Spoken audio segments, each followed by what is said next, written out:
Excellent. So I started. Right. Let's go on to now. Should I move everybody or just leave it? Mute people or just leave it, yeah? I'd like, please feel free to talk or raise your hands. I'll try to see. Please, babes, Anna, just in case someone raises their hands up, please let Yes, me I know. will let you know. Yeah, that's fine. Okay. Okay. Let me see this and then go. Right, I will have to put these icons down so that I can see properly. Right, so can you guys see me? Have I? Yes, we can see you and we can see Okay, the you're sharing. Yeah. yeah. So, right, basically, what's budgeting? So I've done two definitions from two different people. Say budgeting is a system that helps you manage your expenses.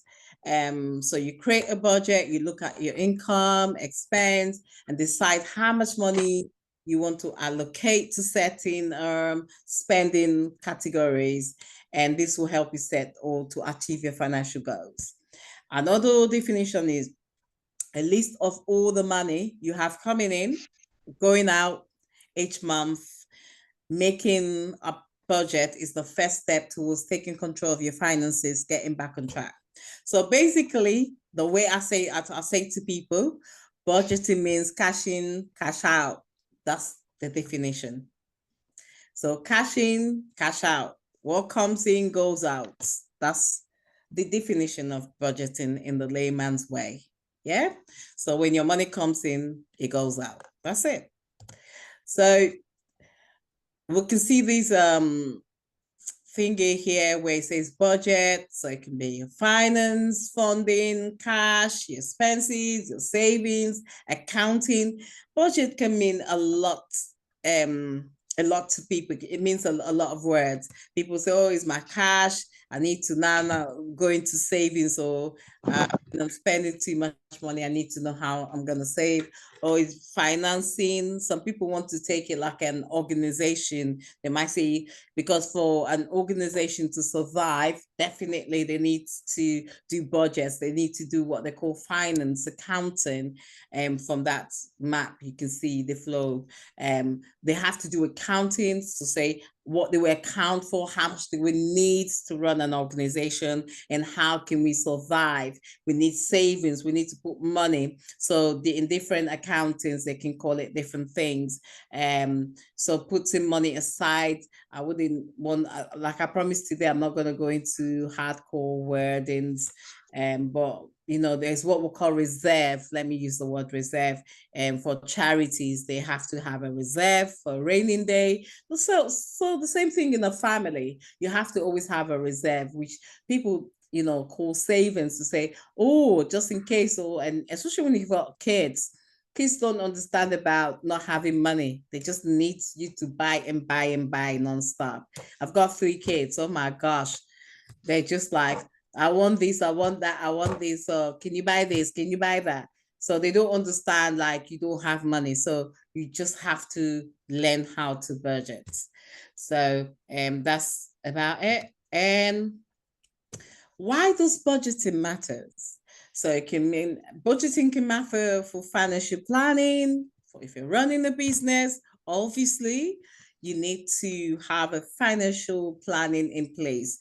If not, no, that business would not survive because that business needs money, to get volunteers, get staff, do admin costs, and buy maybe coffee and tea or buy stationaries or transportation. So you need actual that money. And how do? You need to make that budget. You need to make a planning. You need to put a planning in place. So a family budget also offers a roadmap for income and expenses. So basically, when you get paid, or if you're what is another one? If you have income or benefit, or if you have whatever money coming in your home, you have to have a plan. You have to have a roadmap to say, okay, example, I get £1,000 or £2,000 or £500. And how many people in the house? Maybe 3 people or 5 people. So that 500, you divide it by that number of people. Example again. And you say you have to pay rent, you have to pay bills, you have to pay. So you list out all those and how much would you have at the end of the day. And for a raining day, you need to always make sure you put money aside for a raining day, because something can come all of a sudden, back to the raining day to bring out that money to sort out that problem, excuse me. So we also have effective resource allocation. Excuse me. I need my water, but okay. So effective, a budget helps prioritize spending on things that matter the most. So, excuse me, I think I have a drink on my table. I just use that. You can take a break. Have a drink, sis.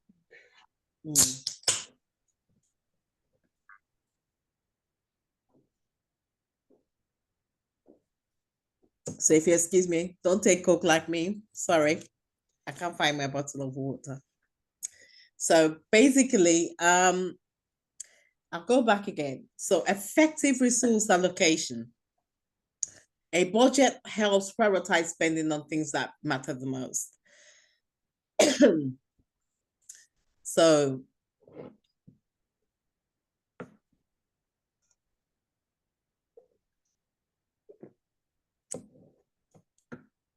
take a breather.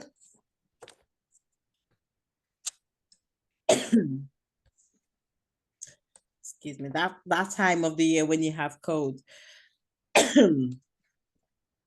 Right, let me go back again. So how do we prioritize our spending? Sometimes some people will say, I love to spend money on my clothes. I love to buy dresses. I love to buy shoes. I love to buy bags. It's good. It's okay. Looking after yourself, mental health, well-being, that's good. Some people, when they're stressed, they spend, they tend to eat a lot or buy anything. It's okay. But however, sometimes we need to prioritize, because if we keep spending, we can run into trouble. We can run, if you see a dress worth £200 and you need about 150 pounds, you might somebody writing on my screen. You might end up making a lot of if you spend £200 for a dress, and maybe food, you need about 70 or 80 pounds. You say, oh, let me buy the dress. I love this dress. I must wear this dress. And then all of a sudden, there's no money. What would you do? So how is that resourceful? I mean, that dress, you can always find something closer to it. You can always look for a deal.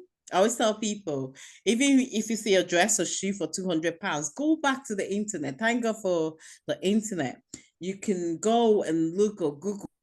There might be something similar that you can get much, much cheaper. So don't be in a rush or hurry. I mean, sometimes it's good. I treat myself, but sometimes, now things, there's lots of places you can get the same thing for cheap, and it's always good for women, because we've got kids or we've got family, we've got every extra to put forward, maybe to go for education or do something. So you can always find a way to save. So monitoring and control. With a budget in place, families can track where the money is going and adjust. So if you have a partner or a husband, so lots of families always have problem because of DT. Where's your money going? What do you use your money for? Why is it that you always broke? Oh, this house can provide for that. Without budgeting, this is what causes a lot of problem between couples. So once from the onset, you have a budget in place, you say, okay, this is all we need our outgoings in a month. This is how much we need on the table. So you tell your partner, this is how much I'm bringing, or how much you can bring in, or how much they need to bring to make sure the home is, you run the home properly. And that way you can avoid what they call conflict in the home. And that's very important. That's where budgeting, the monitoring and control comes in. You have to be transparent. So achieving family goals. So you can achieve a budget support reaching both short-term and long-term financial goals. So sometimes we'll have a short-term goal in the sense we want to go on holiday, or we want to buy a house, or we want to buy a car. So depending on how much. So with budgeting, you be able to achieve that, to say, I'm going to put like £100 or £200 towards a holiday for us to get for the year, or I'm going to put like set aside this money for mortgage. I need 10,000 to put down, for us to now buy a house worth 100,000 or 200,000. We need to put 10% of that money. How do we go about it? So that's preparedness and unexpected expenses, which I've previously spoken about, like budget reduce the risk of financial strain. So unexpected expenses. Sometimes you put money for the raining day, and that's what you, in case something comes up, or your daughter or son comes to you, or somebody or your relative comes to you, oh, I need this money for school fees in Africa. Or your child say, oh, mommy, my teacher say we need to go for this trip and it's going to cost us 200. It happened to me, actually. My kid came to me a couple of weeks ago to say, Mom, we need 290. I say, well, 290 for what? We're going to London, we're going to the Parliament, we're going to there, we're going to go to the different restaurants, we're going to go on a boat ride. So what would you do? You're not going to say no, because obviously she's going to go with other kids, and that's what you have to. Those kind of the things we call unexpected expenses. Okay, let's go for this though. Right. So what are the key benefits of budgeting? The key benefits we have is, sorry, let me go back again. We have financial discipline. So with budgeting, it helps you to set a spending limit. So basically, if say you get £2,000, let me assume, and you spend, you say, okay, I'm going to keep out 500. We're going to solely depend on 1,500 in this home, and we're going to put 500. So you've helped set a spending limit on what you're going to spend each month, and you put £500. That's what we call financial discipline, to say you're not going to spend all your money. You make sure you put this aside. So for better decision making, by planning your expenses. So looking into your expenses, there's what we call there's what we call the priority debts. What are your priority debts? So your priority debts could be your council tax, or any tax you have to pay. They are priority. Your rent, your bills could be by your priority. And so if you've paid your priority debts, and then you can pay other debts. I mean, rent sometimes might not fall into your priority debts. Priority debts mostly are things you owe the government that can land you in jail. That's priority debts. So council tax, always make sure you pay tax at work. If you're self-employed, and they say pay tax, you have to pay tax. Never owe the government. If you owe the government, you will be in a deep, deep mess. Bailiffs, government bailiffs, not all bailiffs. So bailiffs from the court that will put you into trouble, you pay. Those are priority debts. You have to pay them. I mean, if the court asks you, but most times before the courts ask you to pay bailiff certain amount of money, you need to come to agreement to say, I need to clear the taxes to the government first, and then I can now pay £5 towards this. And the court will say that's fine, as long as you've sorted out your priority debt. So always try to pay your rent, your council tax, your lights and gas bills, because those are the most important thing within UK. And then any other thing, if you're doing running a business, taxes, business tax, you have to pay them, right? So how do you predict your cash flow? So it says a budget makes it easier to anticipate expenses. So also, so with the budget, you know how much. So example, I gave the think of somebody having 2,000 and you stick to spending 1,500. So every month you now know 1,500 is going out of this house. And that is like you having your cash flow to say, I'm going to pay my rent, I'm going to pay my council tax, I'm going to pay my bills, I'm going to pay TV licensing, I'm going to pay all these things, and these are necessary. And this is what we call cash flow, a pattern of a way how your cash is being managed. How do you spend it? And that's how banks tend to know. And most times when you see your bank block your cards, they already know your spending pattern. They know the way your cash flow works. So when you go to your bank statement, you look at it's the same way. So if you buy McDonald's every week, you see McDonald's on your bank account, McDonald's every week. You always, because the bank already know that your spending pattern. So stronger family security. Like I said, for couples, you need to budget for you to have a family security, financial security. It would help you. So putting that money, and both of you need to be responsible. If you feel when you do a joint account with your partner and they're going to spend that money, the best thing to put them is in bonding, what we call bonds, BOND, long-term investment. So none of you have access to it. So that's the best thing. Or you do where both of you have to sign, you have to both sign before somebody have to touch that money. So if you're doing a joint account with your spouse, so try it, and you think it's towards the house, and you think one of you might be irresponsible, you can't resist. You see a dress and say, oh, I'm going to buy this dress, my partner is not going to know.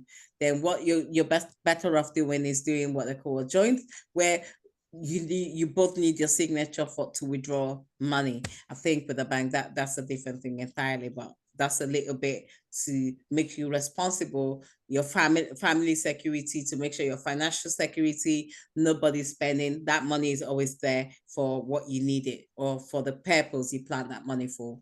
So room for growth. Yeah, with money, a budget support, say budget support long-term goals might be when you want to buy a house, or, people doing B&B now, investing into little things. This is where budgeting helps you. So you can say, I want to get an apartment. Like that's what my daughter was telling me the other day. She wants to get an apartment. And apartments, a lot of people from Europe, when they come, they need that apartment to live there for a week, and they can pay. You want to do long-term investment, there's room for growth. And also you want to maybe rent out cars, or you want to do something, you want to rent out a room, or you want to rent out whatever. So room for growth finances can help you. If you plan with your budgeting, you can be more responsible, you can be more, it can empower you to get more money, or to what's the word, your assets, to be, people like the artists now, they say, oh, this person is what, let's use Davido. Davido is what, how many billions. And it's true how the way he's managing and budgeting his money, to say, oh, he's bought maybe 5 different cars for 100 million, and they count the number of assets he's got, and that's how they say, oh, this is how much you're worth. So if you show somebody your house, how many houses you've got in the UK, 4 or 5 example, and they say, oh, this is what, 200, that means you're what, 1 million pounds, something like that. So right, so okay, right, benefits of this is just me, I took this from somewhere anyways, but benefits of annual budgeting, like it's just teaching you some, help you, which is what we've covered, help you maximize, make decisions and all that. So it's just and help you achieve your goals, things like that. So right, SMART. I think most people have seen this specific, measurable, attainable. Is it specific? What, where, how do you do it? So what, most times in businesses we use as SMART, and that's the way we manage to say realistic goals, and the SMART goes with your goals. So what are your goals? So if you go to look into SMART, I always tell people when you want to set up a business or you want to make money, always look at your whys. What are your whys? What's the reason behind whatever you're doing? So some people say, oh, my wives are for my son to or my daughter to have a security in the future, to have security, or to, I want him to be somebody or whatever plans, different reasons. So you look at all those, you look at your whys. And so after your whys, you begin to say, what do you want to do? How do you have to do it? Where will this happen? And there's all the W's of whatever and all that. But with SMART, it's something we call KPIs, isn't it? Key performance in business. But I don't want to go into jargons, to be honest. So I'm trying to make it simple. But always use what we call the SMART. I mean, I can cover SMART in more in depth, but I don't want to go into much. I don't want to make things complicated. That's it. Right. So what's that the common myth about people? So budgets are restrictive, like a budget provides financial freedom. And reality is like budgets are not actually restrictive. So it can create a freedom, by helping you to plan for things that you actually enjoy and value the most. Right. So having a house, example, you want to buy a house, a mansion, and you plan for that and you make that money. So now the kids have all their rooms. You have your room is comfortable with gardens, lovely, or apartment, whatever you think you want. So it's not restrictive. It's helping you to make sure that your goal is being achieved. Your purpose of you keeping money aside for that thing is coming to, as you plan it, it's going to happen. So yeah, so that's reality. So families struggling with financial need a budget. So that's a common mean. So people that are struggling, you need a budget. So another reality, a budget is beneficial to all families, whether you're struggling or not struggling. So budgeting is not for people that. Sorry, I have to. Is it Tommy? I just Yeah, have to. please mute. Yeah. Please. Okay. So budgeting is for everyone. The king has to budget. The king of England, the prime minister has to budget. So everyone needs to budget. For you to run things accordingly, you have to budget. So it's not for people that are struggling. Nah. It's for everyone. So another myth is budgeting is too time consuming. It's not actually time consuming. Maybe when you first start doing it, getting into the habit can be time consuming, but as you get along and you put things in place to know what you have to do over time, it becomes much easier. And that's another reality. The more you do it, it becomes a habit, and you're able to now say that, yeah, I'm getting there. And at the end of the year, like for us, me growing up, we used to do what we call the piggy bank, and I think lots of families still do it. So you do it, and then the end of the December time, you open it to see how much you've made, and like, yay, I've made this money. And that's the kind of sort of thing that happened to everyone. Yeah. So let's go on. So yeah, this is part of budgeting again. So it's just a picture showing the daily expenses, could be your education, hobby, vacation, retirement, medical, savings, events. So all that could be part of your budgeting, putting money aside. So we'll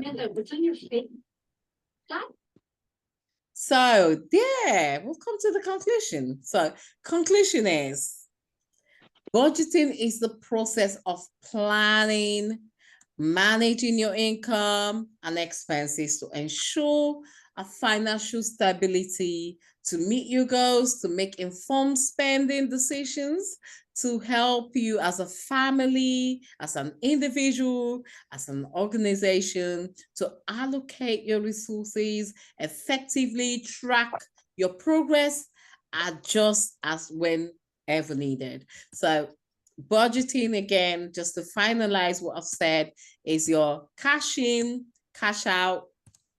That's all it is. So how much have you got in this month, and how much is going out, and how much are you putting aside for the raining day?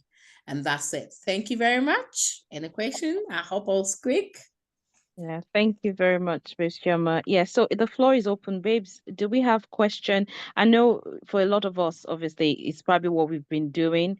For some people, it might just be that they need to make changes somewhere along the line. But if you have any question, please, regarding this, and it might not be exactly related to this, also ask your question. We're still going to have a lot of session coming up with a lot of things we're going to do in terms of, savings. It could be about the account, just and like I said, Babe Shoma has worked in Nationwide. When I used to know you back in 2003, I used to work in Nationwide Bank at the time.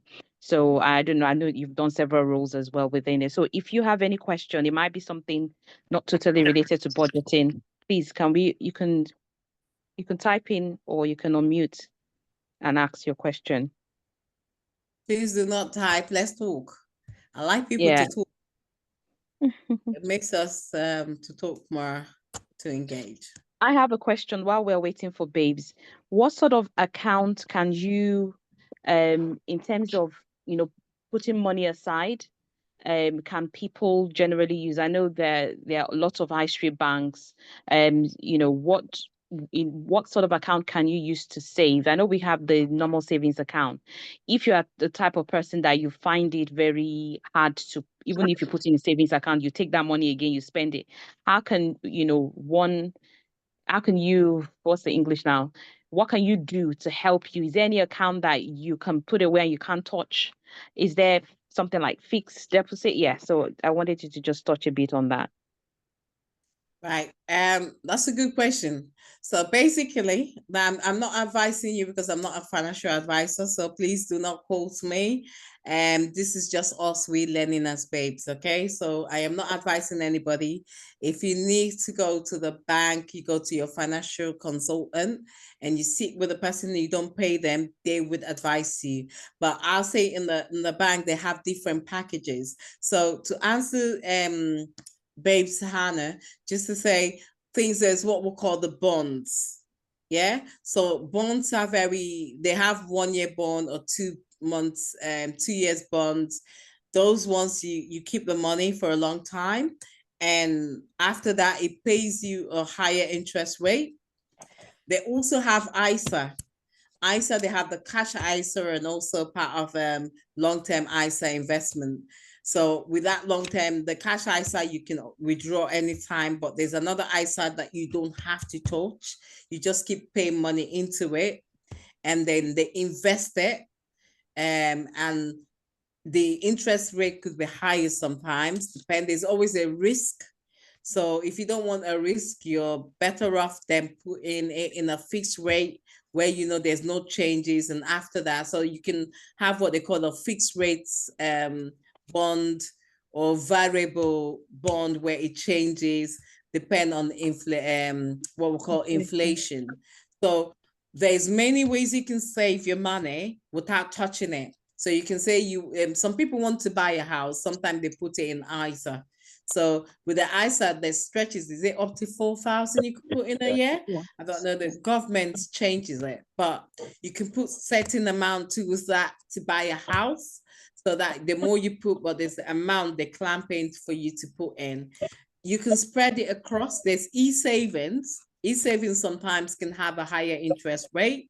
So, I mean, it's good to shop around.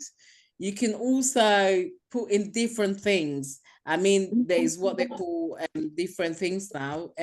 But it's always good if you want to be sure about something, you go to your bank and ask the cashier or the advisor that would like to speak to a financial consultant. They would give you free of charge. You don't have to pay anybody. You have to say, these are my plans. I want to buy a house, or I want to buy a car. I'll need you to help me plan how I do this.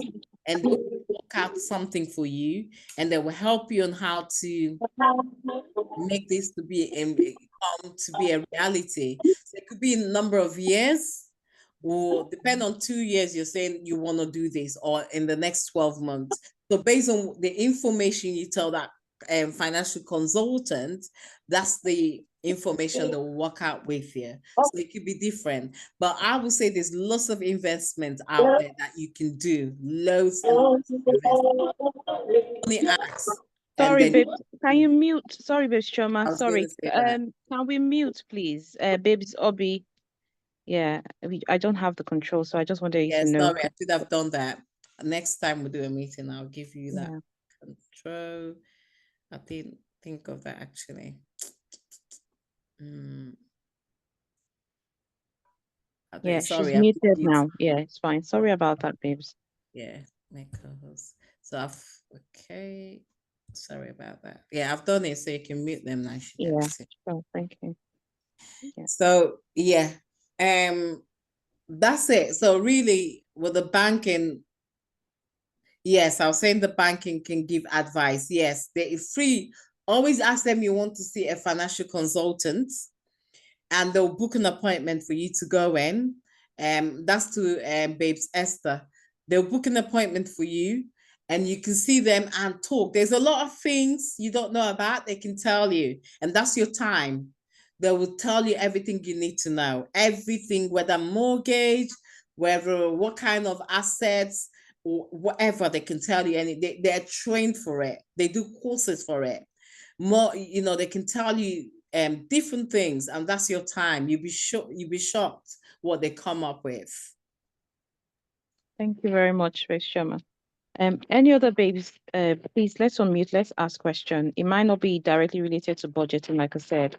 Is there something that is you're not sure about in terms of finances? Again, we're still gonna have a lot more session Yeah, coming up. So Fire Kemi, go on. I think she raised her hands. Yes, thank you so much, Miss Chuma. I wanted to ask you whether there's any software that might help with budgeting.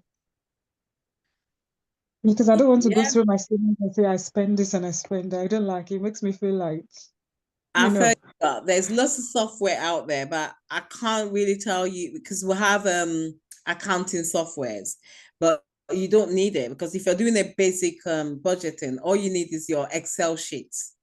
So put in the word cash in, cash out. I mean, I try to design something and maybe share it with Babes Anna, then she can share it with people. okay. Cash in, cash out to make sure you have like a 12 months cash flow. That's what we'll call it. That will help you to keep in check of how much you've put aside. If it's what you're asking for, that will be like a cash flow thing. So I'll just put to design a cash flow. So what do you want this for? just for budgeting. Okay, cash flow for budgeting. Okay, I'll find out something basic for you. Thanks. And I'll send it to Babes Anna. I've just written I'll that. share it on the group here when she sent it. I think somebody else is raising up her hand. Babes Yeah, Maureen. Maureen, is it Does that Maureen? answer your question, Babes Fire Kemi? Sorry. It does. Thank you so much. Okay. Babes Or Maureen. somebody's budgeting app as well. And Babes Esther says she used Excel. Yes, Excel is very good. Yeah, that's right. You're right, and Demola, Babes Demola. So yeah, budgeting app, Babes Osasu said as well. Thank you for those replies. Yeah, sorry. Babes Maureen, yeah, please carry on. Yeah, thank you very much. Good evening, everyone. Okay, so my question is not actually related to budgeting, but it's something that came up recently in my home, and I'm wondering why do I actually need it? So of recent, my husband was saying, you need to go and get a credit card. But I was like, is it actually necessary for me to actually have it? But he kept saying that I'm spoiling his own credit score. So I am not so sure of why mine is affecting his own because he has a credit card. So I just want to be sure that, okay, I think maybe it is necessary really to get a credit card. So that's my question. Okay, right. First of all, if you have a joint account with somebody, so if you're spending together, yes, one person can spoil the other. So basically, because you're tied together as a joint account, financial commitment. In financials, in the banking sector, they can see it as both of you having, so if he has a poor rating, it might affect you if you have a joint account or joint mortgage. Now, in regards to the credit card you affecting, Base Maureen, are you the one spending on the credit card or him? He's the one. Okay, right. In that case, it has nothing to do with you. So it could be him. It's up to what he spends on his card, or maybe saying that you're making him spend too much. So credit card is for emergency. Credit card is not for you to maximize. You maximize your credit card. Example, credit card, say, let me just use, if you have £500 and you know you're getting paid next month. So before they send you statement or whatever, try to pay that £500 off. If you don't pay that off and you've maximized the £500, you get charged different interest rates. So depend on the interest rate, you can pay more. And sometimes you don't have to pay that much, because if you pay it back before they give you the bills, then you save yourself the damage of using the credit card, because not only that will improve your credit score, it will show the credit expert that you are wise with your spending, and that would increase a good your credit rating. It will build up your credit rating. So credit card is good to build up your credit history. It shows the way you spend, how responsible, that's the word, you spend. So even overdraft, sometimes you don't necessarily need credit card. You might need what they call an overdraft. That will be another way of being wise with your spending. And also, if you take small loans like £100, £200, just to see how you can pay that off, that would be showing lenders that you are somebody that is responsible, that they could trust to, lend that money. Also taking out mobile phones, contract phones at a cheaper rate, that also builds your credit, because they can see how you spend and how you repay back. I think, babes, Esther say it's true that people share the same address shows as affiliates or connections on your credit report. I'll come back to that one moment. So, Base Maureen, if you do not have a joint account with your spouse, or less, some people take a credit card and you already have a joint account and they have that credit card, then it might affect you as well. But if you do not have anything tied with your husband or your partner, you don't have to worry about it. That's solely his. It's got nothing to depend on you, which will answer babes, Esther. Just because we're living at the same address, might be the address is blacklisted. Sometimes when an address is blacklisted, depend on what they spend the money on, it shouldn't affect you. Because you have people live in the same address in the past. There's addresses that have like different rooms and is rented individually, individual rooms. So no, it wouldn't have an effect on you. It will only have effect on that person's name, because some lenders understand that sometimes people live in a shared accommodation. So no, the credit card shouldn't have, or anything credit wouldn't have an impact on you. I mean, if it does, you can always write to credit expert. So they have different credit reports where you can go online to request for your credit and see online. And even banks like Halifax, you can see your credit straight away if you have an Halifax account. You can see how your credit history is run, and you can correct some things by writing to the people to say it's not you. So if you see anything wrong with your credit, please do not hesitate to flag it. If you think it's wrong, write to them to say that, and they will amend it. I hope that answers your question. Yes, thank you. Yeah, babes, Esther, I hope that answers your question as well.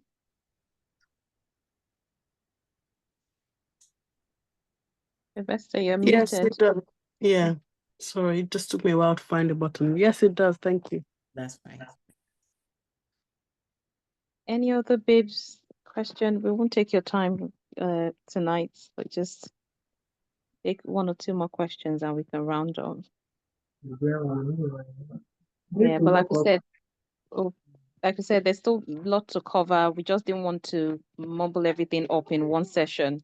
We just wanted to take it one step at a time. We're still going into savings. What else do we have on the agenda, babes? Choma, just for the sake of babes that came in late, that will cover into And the next, the okay, the Lawels. Hello, the Lawels. How are you? Longest time?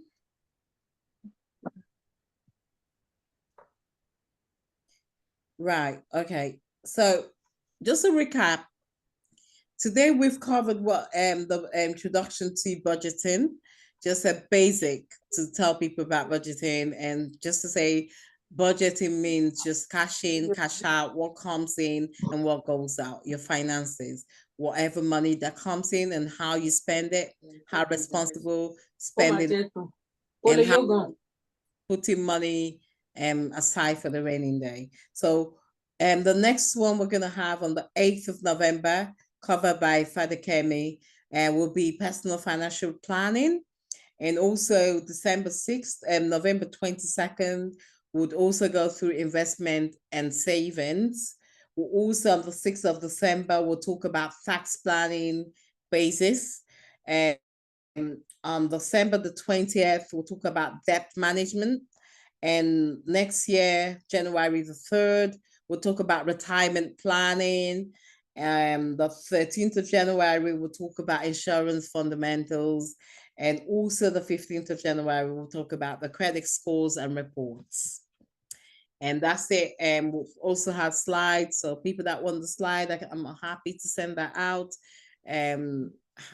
Babes Anna would also be having the recording to say this is what we've done as well. Thank you. Thank you so much, Babes Choma. If there are no further questions, I think we can bring the meeting to close. Thank you very much, Babes. Thank you, Babes Choma, for your time and putting this together. I hope it's been valuable to us. I know some of us might already know some of those things, but again, you never know.